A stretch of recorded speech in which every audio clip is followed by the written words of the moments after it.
बिस्मिल्लाहिर्रहमानिर्रहीम। अस्सलाम वालेकुम। इन्फो टीवी में खुश आमदीद।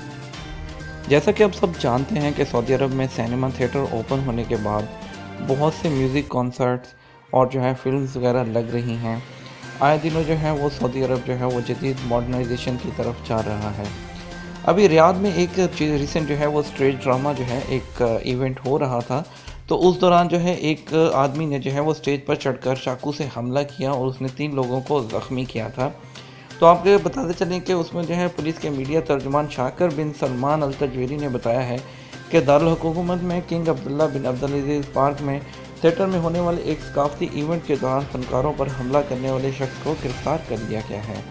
हमलावर ने पीर की शब मकामी वक्त के मुताबिक 8 बजे थिएटर की टीम के अरकान में 2 मर्दों और ख़ातून को उस वक़्त चाकू से हमले का निशाना बनाया जब वो स्टेज पर बराह रास्त अपने फ़न का मुज़ाहरा कर रहे थे। आप ये वीडियो भी ये देखिए, यहाँ पर मुलाहिज़ा कीजिए।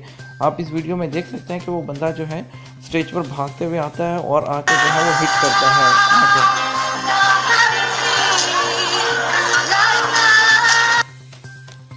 जी, आपने ये वीडियो देखी, इसमें कैसे एक बंदा आता है आके वो चाकू से जो है वो 3 बंदों को हमला करता है। तो इसके मुताबिक जो है तर्जुमान के मुताबिक ये जो हमलावर था वो एक 33 साला यमनी था, जो कि जिसने स्टेज पर धावा पाला और धावा जो है वो बोला, उस पर काबू पा लिया गया है और उसके कब्ज़े से इस्तेमाल होने वाला चाकू भी बरामद कर लिया गया है और इसको हिरासत में लेकर कानूनी कार्रवाई शुरू कर दी गई है। और जिन लोगों को जो है वो चाकू मारा गया था वो मामूली ज़ख्मी हुए थे, उन्हें तिब्बी इमदाद फराहम कर दी गई है और तमाम जो हैं अफराद जो है वो नॉर्मल हालत में मौजूद हैं।